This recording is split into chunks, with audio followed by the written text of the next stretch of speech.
Marcos capítulo 2, eu quero falar hoje nessa série Os Milagres de Jesus.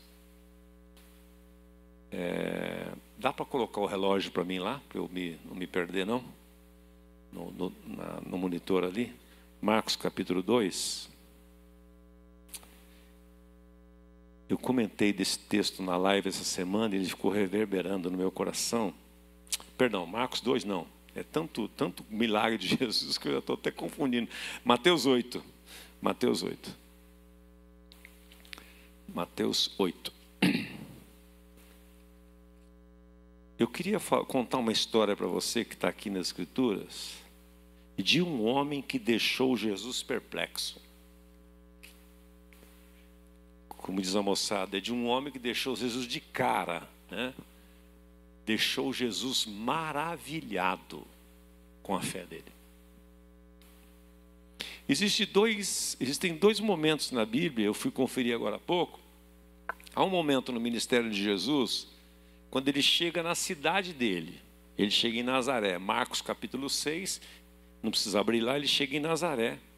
E os caras de Nazaré ficaram maravilhados com uma antifé. Eles ficaram maravilhados com o que Jesus fez, mas por outro lado eles ficaram ofendidos com o que Jesus fazia e não creram nele. A Bíblia diz que eles ficaram escandalizados com Jesus. Então eu queria traçar uma linha aqui hoje. Há pessoas que ficam escandalizadas com Jesus e outras pessoas, que são as mais raras, ficam maravilhadas com Jesus. E eu quero tratar com você do aspecto positivo hoje de um homem que, além de ficar maravilhado com Jesus, aconteceu um efeito inverso aqui. Ele deixou Jesus maravilhado com a fé dele. Você já imaginou alguém com uma tamanha fé que deixa o próprio Filho de Deus boquiaberto, espantado? Foi o que aconteceu com esse homem. Veja aqui comigo. Mateus capítulo 8, versículo 5. É o centurião.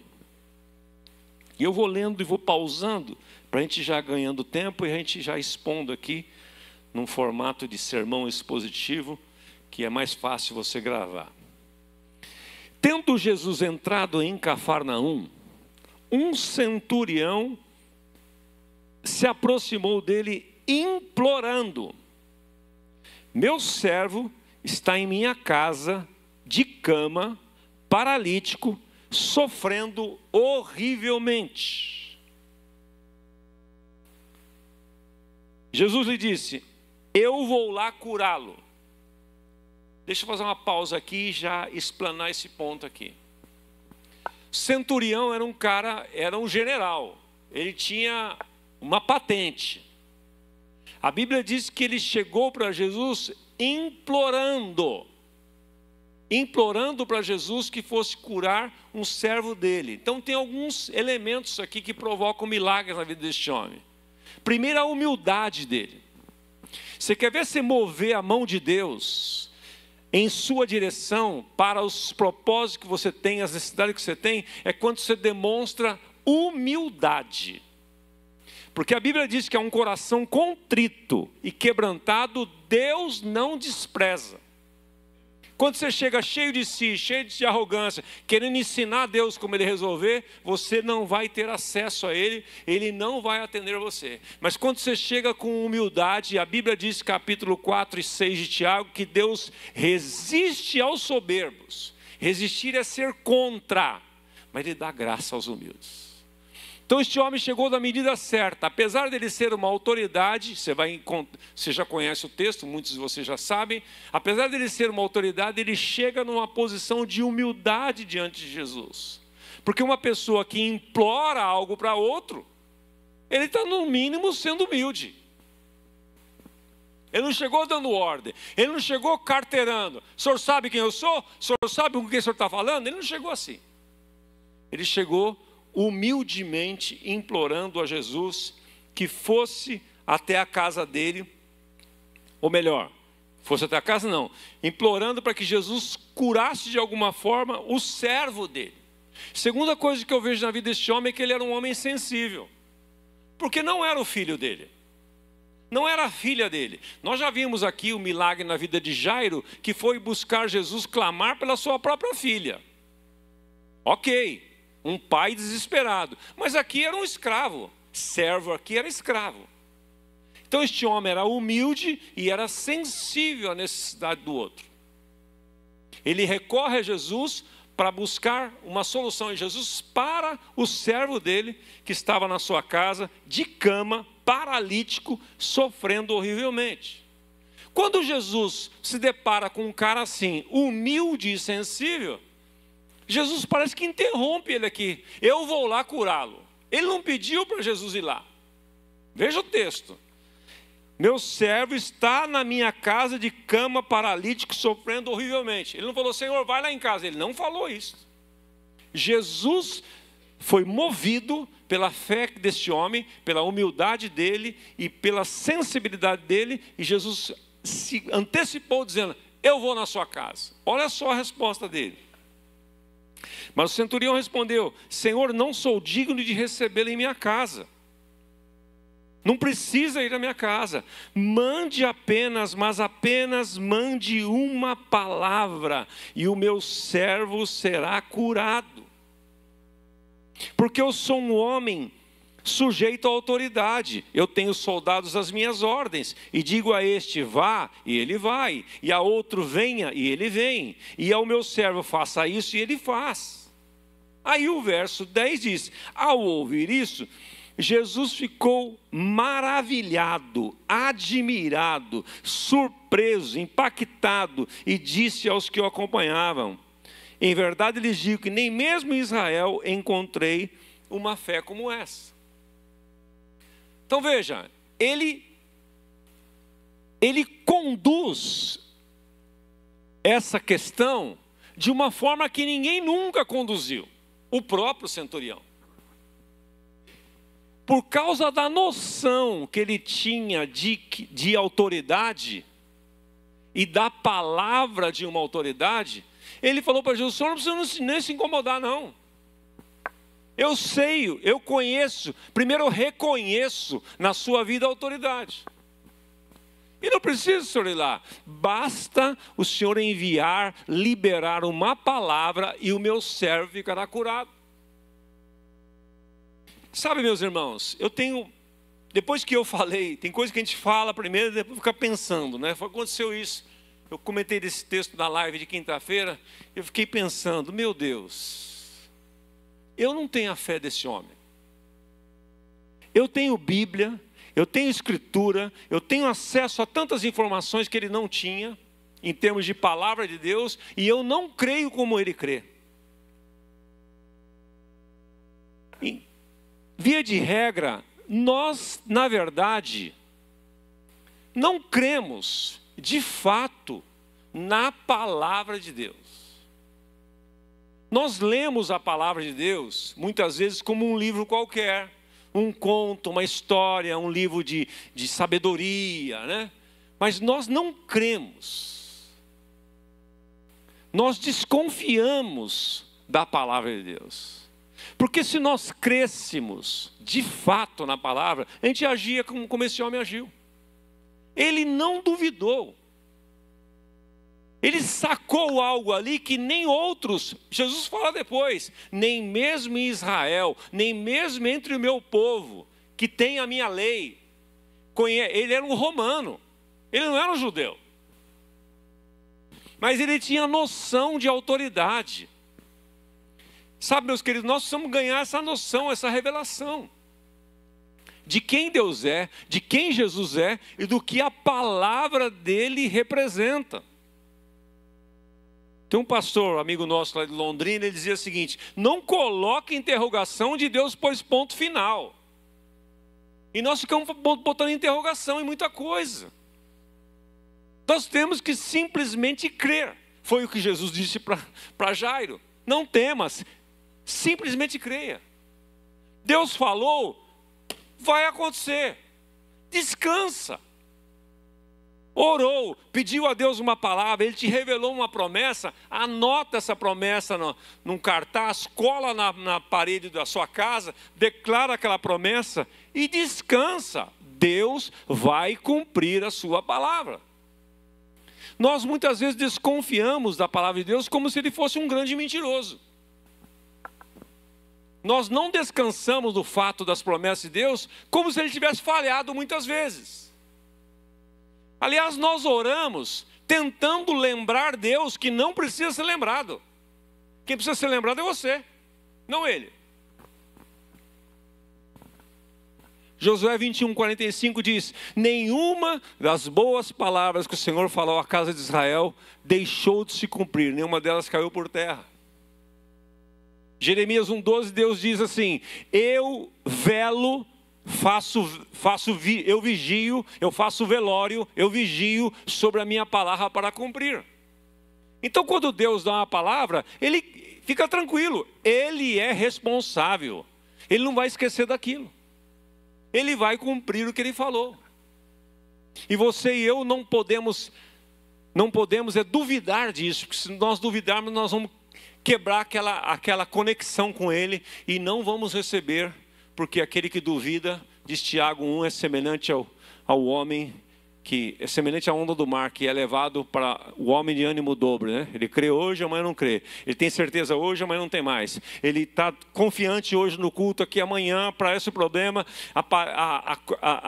a oração não foi atendida no tempo certo dele, ele já recua, acho que Deus não me ama, Deus... Isso começa a botar minhoca na sua cabeça. Esse homem não, ele foi taxativo. Não precisa se incomodar, não precisa ir até a minha casa, basta uma palavra e o meu servo ficará curado. Vamos continuar aqui. Jesus fica admirado, maravilhado com aquilo, e voltou-se para os seus discípulos e disse: olha, muitos virão do Oriente e do Ocidente, tomarão lugar à mesa com Abraão, Isaque e Jacó no reino dos céus. Mas os filhos do reino serão lançados para fora, nas trevas, e ali haverá choro e ranger de dentes. Ele faz uma comparação aqui dizendo: olha, muitos virão de fora, ou seja, povo que não é da aliança, vão ocupar o lugar do lado de Abraão, enquanto os que eu vim como prioridade ficam duvidando de mim. Os escribas, os fariseus, por exemplo, eram os caras que mais conheciam a lei, eram os que mais duvidavam, eram os que mais criavam caso. Eles ficavam espreitando Jesus, olhando nas entrelinhas para ver se achavam um negocinho errado.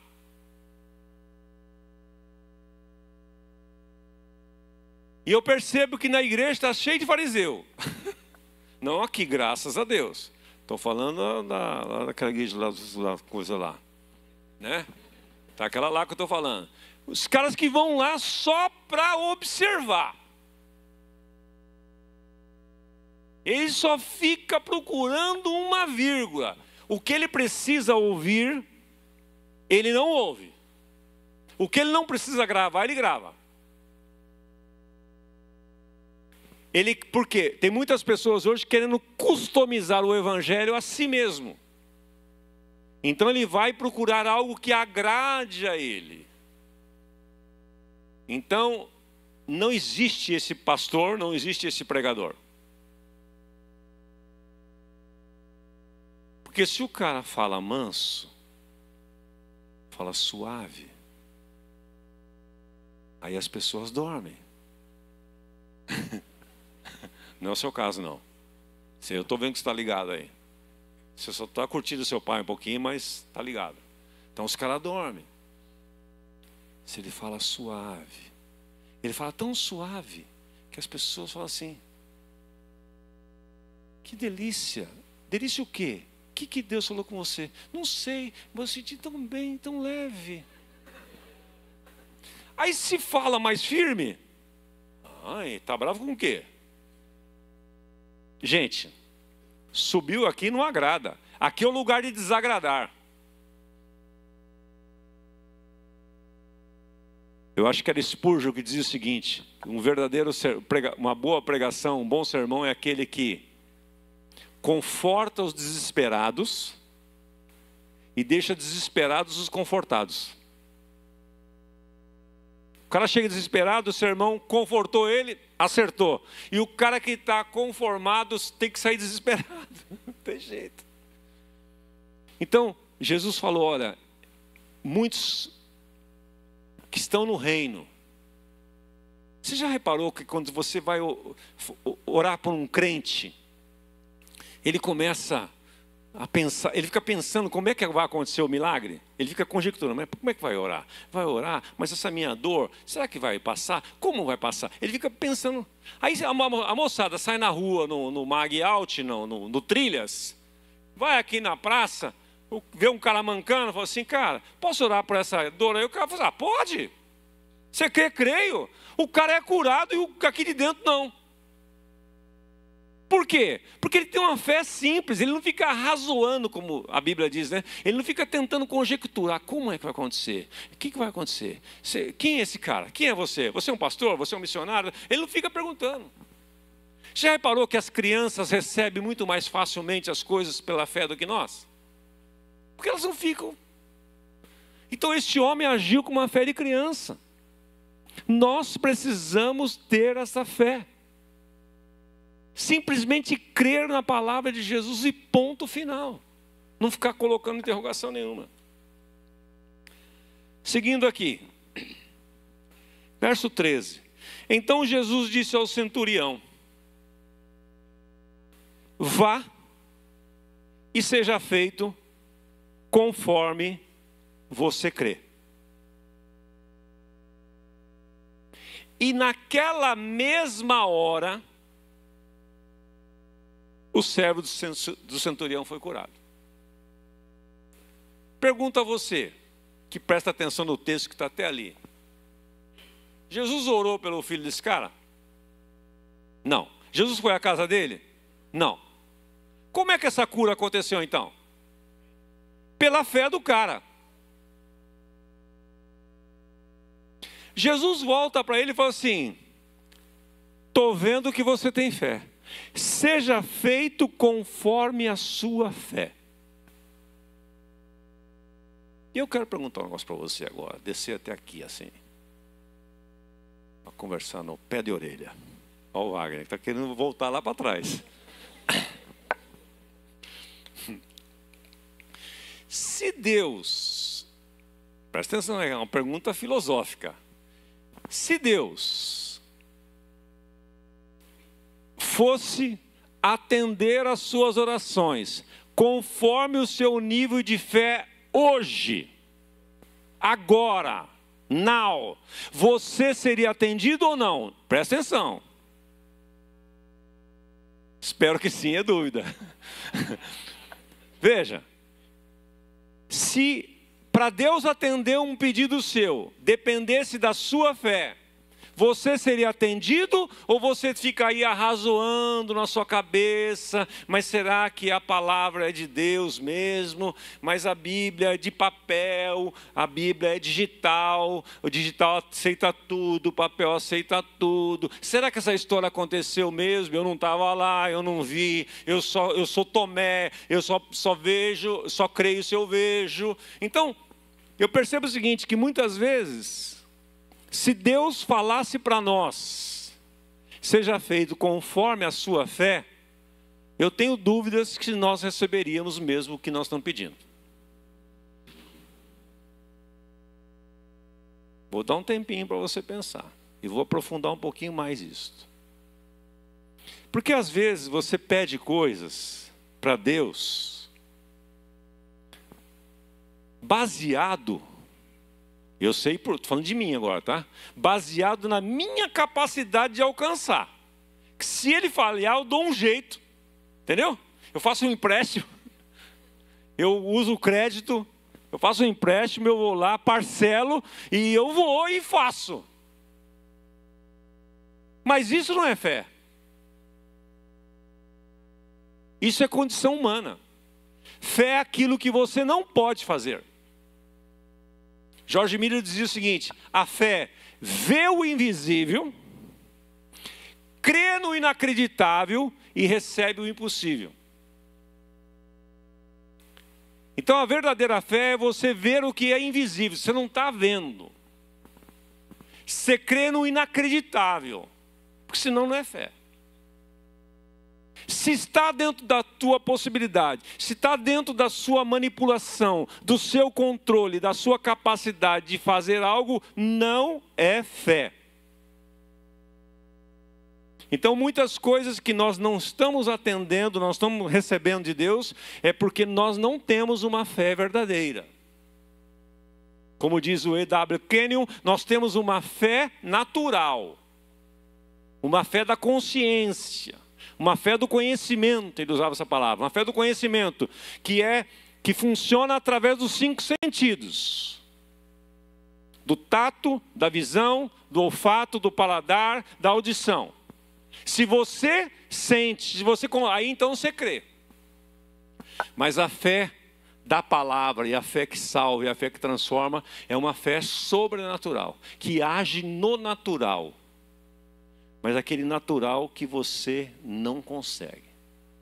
Por isso que Abraão é chamado o pai da fé. O pai da fé. Recebe uma promessa quando tinha 75 anos, sem ter filho nenhum. Você vai ser pai de uma grande nação. Sara ouviu isto e deu risada. Você deu risada, Deus não leva desaforo para casa. Então o seu filho vai chamar Isaac, aquele que ri. Para você lembrar, toda vez que você chamar Isaac, você vai lembrar desse fato aqui hoje. Só que ele tinha 75 anos. Ela era estéril, por isso que ela riu, porque ela não olhou, ela olhou a possibilidade dela. Não vai ter, imagina. Abraão, naquele momento, ele não duvidou. Naquele momento ele não duvidou. Passou 24 anos, quando ele tinha 99 anos, que ele já não tinha capacidade de gerar mais, aí Deus veio e fez a palavra dele se cumprir. Para mostrar que não depende de você, não depende da sua condição. Este homem, ele é fantástico, esse centurião. Por isso que ele é o único na Bíblia, no Novo Testamento, pelo menos registrado, que deixou Jesus admirado. Porque ele falou, basta uma palavra. E eu e você, que estamos aqui nesta noite, já recebemos de Deus tantas palavras, tantas promessas. Estamos acumulados de promessas. E ainda duvidamos. E é por isso que nós não alcançamos. Isaías 55:11 diz, assim será, diz o Senhor, a palavra que sair da minha boca não voltará para mim mesmo vazia, antes fará o que me apraz e prosperará no propósito pelo qual eu a enviei. Então eu vim aqui nesta noite para desafiar você.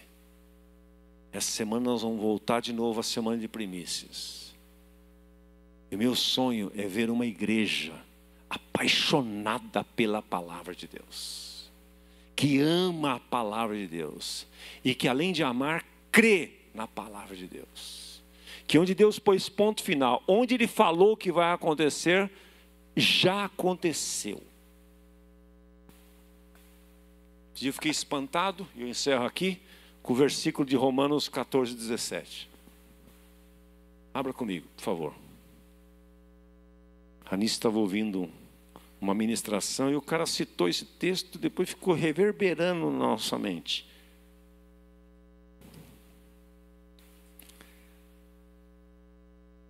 Romanos 4:17. Romanos 4:17. Não, eu falei 14? Mas não é. É 4. É só para ver se vocês estavam prestando atenção.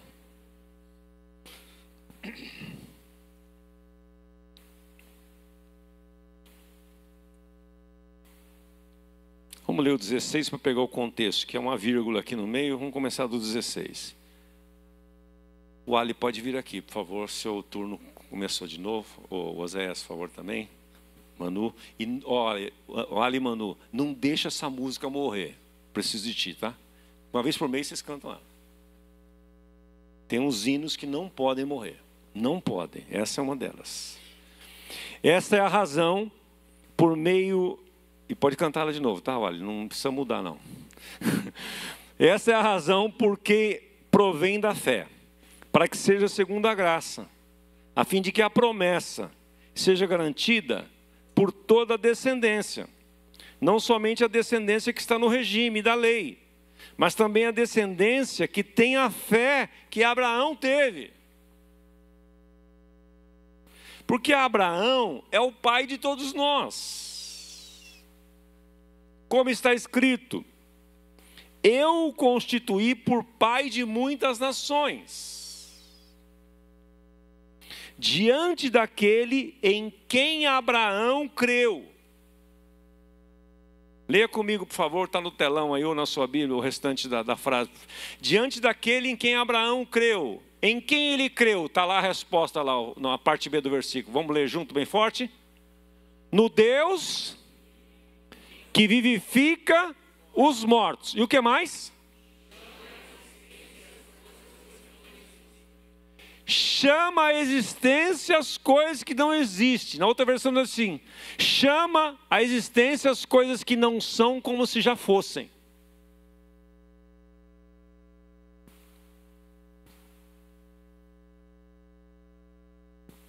Esta é a fé de Deus.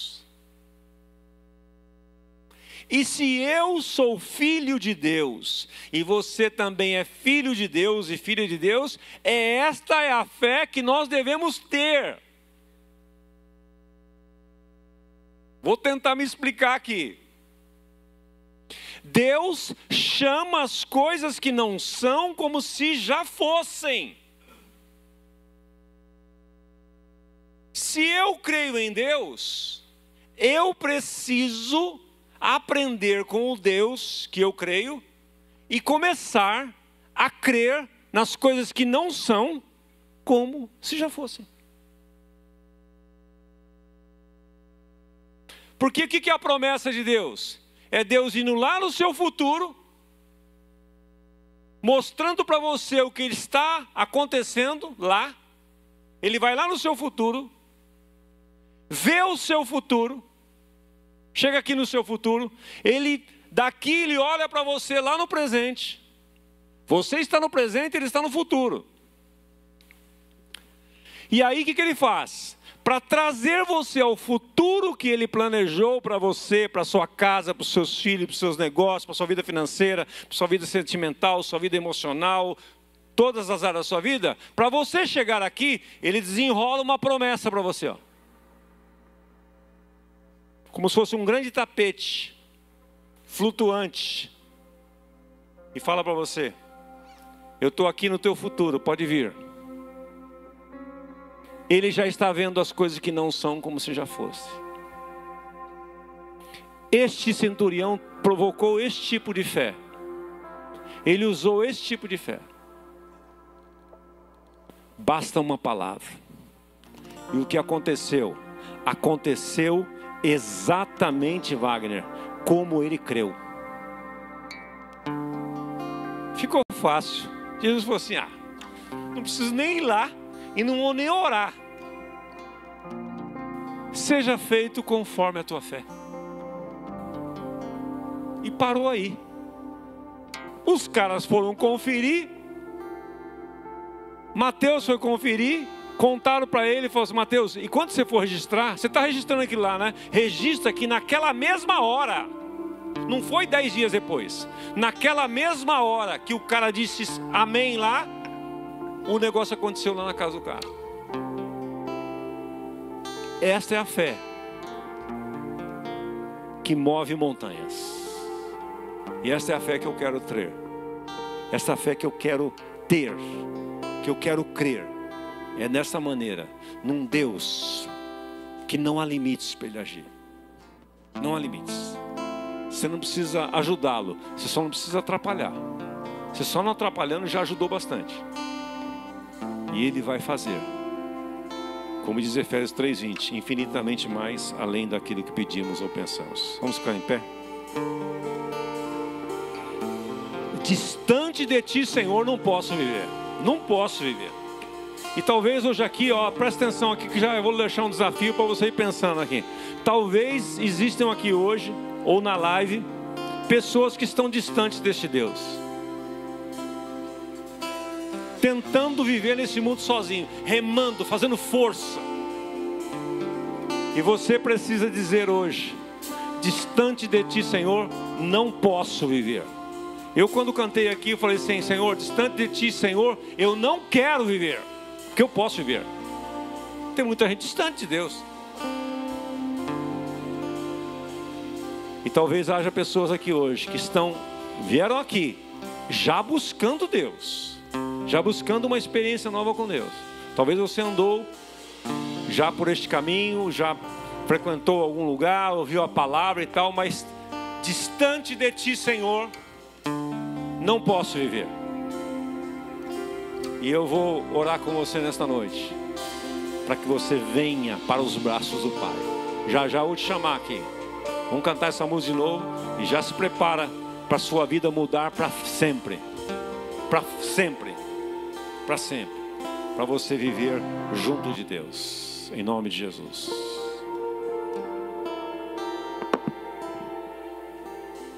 Diz, Senhor, não posso viver,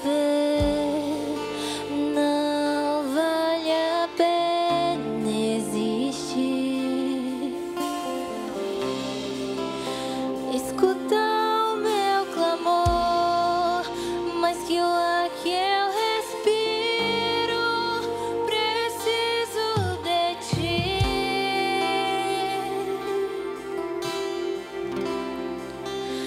Distante de ti, Senhor, não posso viver, não vale a pena existir. Escuta o meu clamor, mas que o ar que eu respiro, preciso de ti.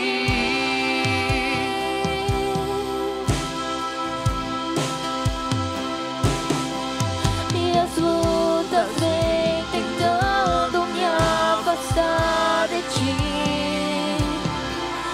Frieza e escuridão procuram me cegar,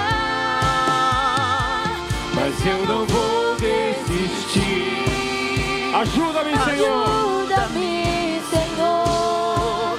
Eu quero permanecer contigo até o fim.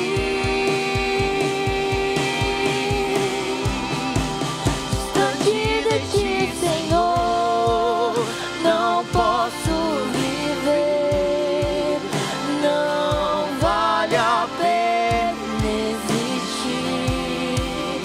Não. Escuta o meu clamor, mas que o ar que eu respiro, preciso de ti.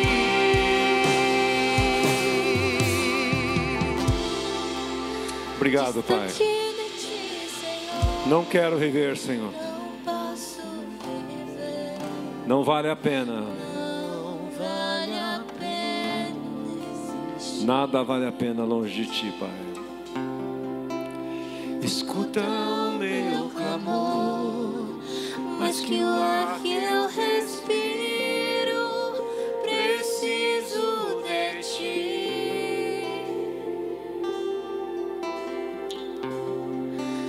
Preciso de ti. Seus olhos fechados. Quantos nossos amigos vêm aqui servir a ceia para nós? Diga isso para o Senhor neste momento. Diga para Ele: Senhor, eu não quero. Distante de Ti, Senhor, eu não quero viver. Eu quero ter essa fé.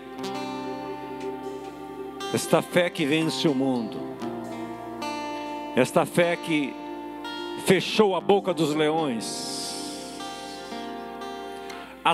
Essa fé, Senhor, que apagou a força do fogo. Essa fé que abriu o Jordão.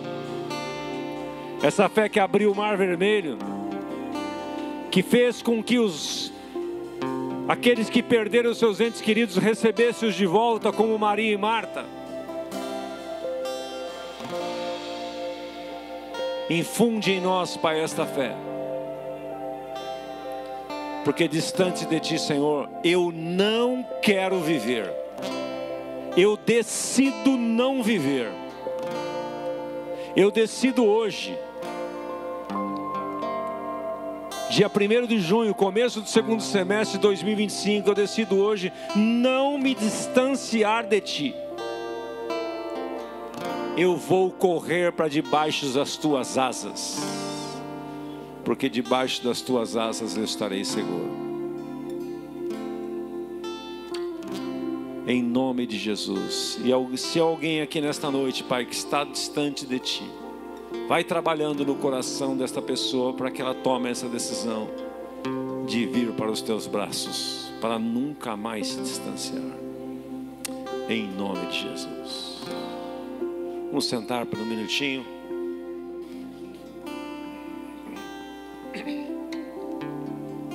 A ceia que nós vamos participar é exatamente isto que fala.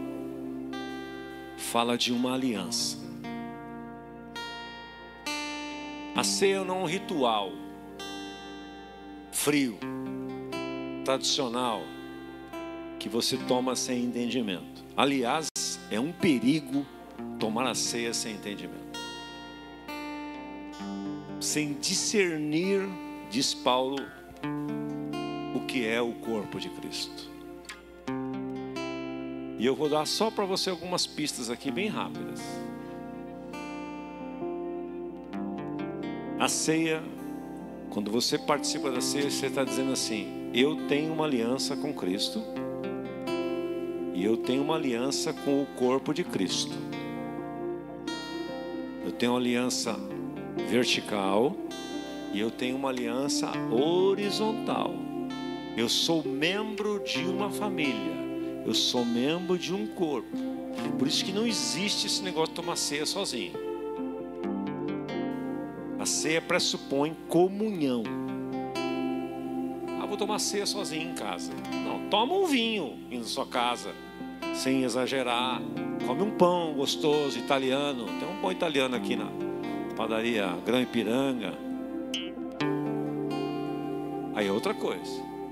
Mas a ceia pressupõe 2 ou 3. Porque quando você está tomando a ceia, você está dizendo assim: eu tenho uma aliança com Cristo, Ele é Senhor da minha vida, e eu estou aliançado com a igreja dele. Talvez você esteja passando por São Paulo hoje, ou quando você for viajar para algum lugar, você vá numa igreja e você está participando daquele culto, então você deve tomar a ceia, porque o corpo de Cristo não está restrito a um endereço. Mas você precisa ter esse entendimento, que você pertence a um corpo, você pertence a uma família. Então é neste contexto que a ceia foi ministrada. Porque quando você toma a ceia dizendo uma coisa e fazendo outra, você se torna um Judas. Olha que sério. Judas participou da ceia. Olha que sério isto. Ele participou daquela última ceia com o Senhor. Ele podia ter se tocado e falar assim: espera um pouquinho, eu não me sinto bem hoje aqui, eu estou com umas confusões mentais aqui, Senhor, eu não vou participar da ceia. É agora a hora da ceia, eu não vou participar, eu vou ficar aqui. Mas ele participou. Tanto que Jesus disse: aquele que põe comigo a mão no prato, esse há de me trair. Ele declarou uma coisa publicamente. Este é o problema. Nós ficamos preocupados com os outros, vão pensar de nós. E se eu não pegar a ceia agora? Ela vai passar por mim aqui. E se aí a Priscila vai ver que eu não peguei? Será que ela vai ficar pensando? O que ela vai pensar em mim? Ela está pensando nela. Ela não está pensando em você. Eu não estou pensando em você. Ninguém vai pensar um no outro. Porque a Bíblia também diz: examine-se o homem a si mesmo, então coma desse pão. Não é para você examinar o outro, é para examinar a si. Então cada um está examinando a si. Não fica preocupado com o outro, que está todo mundo examinando a si nesse momento. Mas ceia é coisa séria. É você dizer que tem uma aliança. Eu uso uma aliança na mão esquerda dizendo que eu tenho uma aliança. Há 39 anos com a Anice. Imagine se eu tenho uma aliança com ela e vivo dando em cima de outras mulheres. No mínimo eu sou um canalha. E depois disso eu sou um adúltero. E eu sou um mentiroso. E vai ser abençoado? Não vai. Porque eu estou dizendo que eu tenho uma aliança. Então ceia é coisa séria. Então se você está vivendo nessa dimensão de uma aliança com Deus, de uma aliança com o corpo de Cristo, com a igreja, a ceia vai passar por você. E você separe esta porção aqui. O pão simboliza o corpo de Cristo. Foi ele quem disse: este pão simboliza o meu corpo partido por vós. E o cálice simboliza o sangue. O pão simboliza a morte, o cálice simboliza a ressurreição da nova aliança. Pai, nós consagramos esses elementos. Ajuda-nos a agir com toda seriedade e clareza, para que não venhamos a dizer uma coisa, declarar algo e fazer outra no nosso íntimo ou a partir do momento que saímos daqui. Usa de misericórdia para conosco e ajuda-nos a viver com sabedoria, com integridade diante de Ti, em nome de Jesus. Amém. Vamos servir. Ao pegar o pão, ao pegar a ceia, espere para nós comermos juntos. Nossos amigos que estão servindo você também vão participar. E aí nós participamos todos no mesmo horário, conforme o Rafael me ensinou agora há pouco. Israel falou para ele que tudo chega, Israel. Hoje não estava aqui. Quando eu não estou aqui, meus irmãos, as coisas ficam bem melhores. Israel, aquilo que estava desajustado, desalinhado, fora do lugar, vai ajustando. Então nós vamos aguardar os irmãos que estão servindo, porque também eles querem participar junto conosco. Então pegue o pão aí, vai olhando para essa partícula do pão e vai pensando: isto aqui simboliza a morte de Cristo por mim. Essa morte era para ser a minha morte, mas Ele, aquele que não conheceu o pecado, diz 2 Coríntios 5:21, Ele o fez pecado por nós, para que nele fôssemos feitos justiça de Deus. Então hoje, Pai, quando eu olho para este pão, eu me vejo aqui crucificado com Cristo. E porque eu estou crucificado com Cristo, vivo não mais eu, mas Cristo vive em mim. E porque Ele vive em mim, eu não sou agora um pecador, eu sou um justificado pela obra do Calvário, pela morte e ressurreição de Cristo. E eu te louvo por este milagre. E eu quero me trazer à memória também, Pai, o que diz a Tua palavra, que aquele que de Ti se alimenta, de Cristo se alimenta, por Cristo viverá. Portanto, se houver alguém entre nós enfermo neste momento, ao tomarmos essa partícula do pão, ao ingerirmos este pão, que representa o Teu corpo, a Tua vida, que a Tua vida penetre em nós, trazendo a nós saúde, trazendo a nós libertação e cura, em nome do Senhor Jesus. Vamos comer todos juntos.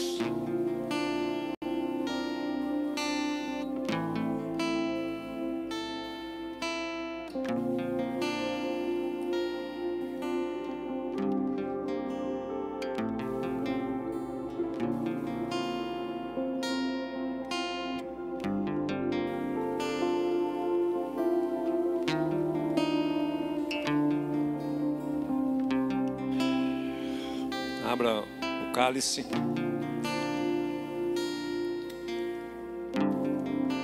Levante bem alto o cálice assim, aos céus.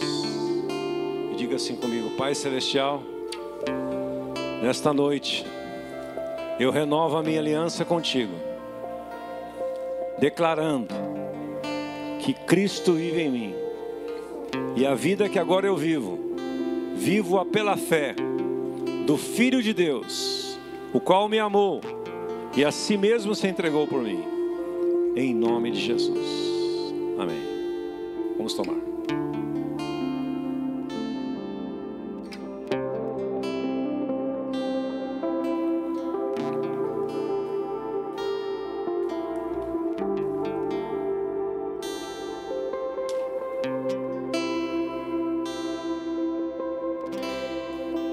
Distante de ti, Senhor, não posso viver.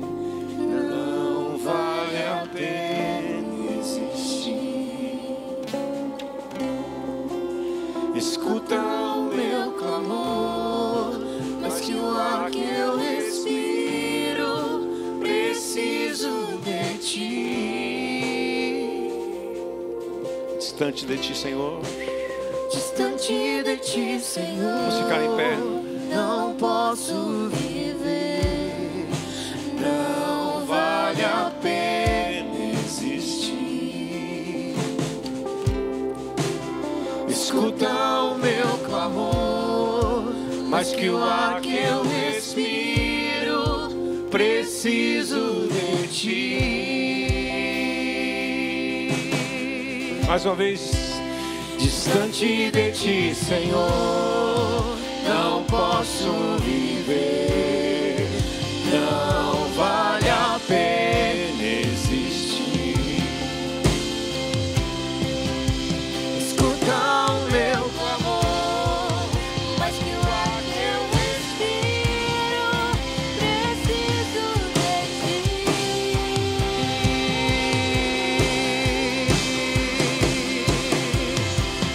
E as lutas vêm tentando me afastar de ti. Eu não vou permitir, Senhor. Frieza e escuridão procuram me cegar, mas eu não vou desistir. Ajuda-me, Senhor. Eu quero permanecer. Eu quero permanecer contigo até o fim. Distante de ti, Senhor, não posso viver. Não vale a pena existir. Escuta o meu clamor, Pai. Escuta o meu clamor, mas que o ar que eu respiro, preciso de ti. Seus olhos fechados. Quero fazer uma última oração aqui hoje. Talvez haja pessoas aqui que estavam distantes do Senhor. Mas você pode pensar assim: mas eu não estava, eu de vez em quando orava, de vez em quando lia a Bíblia, de vez em quando eu. Mas o fato de você estar longe da comunhão com a igreja demonstra que você estava distante de Deus. Porque não existe possibilidade de você estar ligado a Deus, ligado a Cristo, e não estar ligado ao corpo. Não tem jeito. Esta equação não fecha.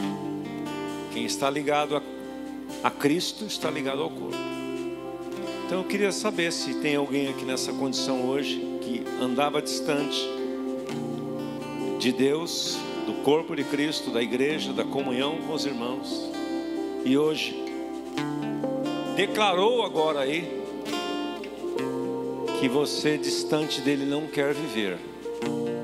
Mas para você lembrar-se desse dia, é importante você fazer uma declaração corajosa e de fé, dizendo: eu assumo hoje. Que quem quer compromisso não tem medo de assumi-los. Alguém aqui hoje que estava sentindo-se distante de Deus e quer hoje reatar com Ele? Levante a sua mão onde você está, que eu quero orar com você. Muito bem. Uma pessoa aqui, outra aqui, mais uma moça aqui. Eu queria que você que está do lado aí, por favor, vocês que estão do lado aí, cadê a Flávia? O Flávio Arielle. Queria que você, essa moça de branco aqui, a Beatriz cuida aí, tá bom? Então eu queria que vocês perguntassem o nome dessa pessoa, fizessem essa integração dela aí.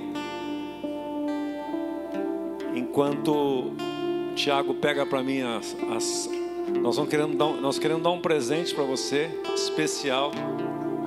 E essas pessoas vão orar com você. E nós vamos te dar um presente e vamos pegar o seu contato, tá bom? Porque nós queremos ajudar você. Nós não queremos ficar enchendo linguiça, enchendo a paciência de vocês. Nós queremos servir vocês. Porque às vezes as pessoas têm até receio de dar o seu número de telefone, e isso é normal hoje, que vão ficar me perturbando. Não, nós queremos só servir você. Porque como você é novo aqui, então nós queremos ter contato, ter o seu contato para a gente poder se comunicar com você, falar dos nossos projetos aqui, para você conhecer a nossa família, conhecer a nossa comunidade e aquilo que a gente quer oferecer para vocês, para ajudá-los nessa caminhada. Então, a Bia faz aí, a Arielle aqui, e aqui tem 2 cabra bom aqui. Tem mais alguém? Cadê? Ah, tem mais uma moça aqui. Tá, quem está aí do lado dela? Vocês estão aí cuidando dela? Beleza? Vai lá, Adriana, dá uma força ali. Vai lá, dá uma monitorada ali.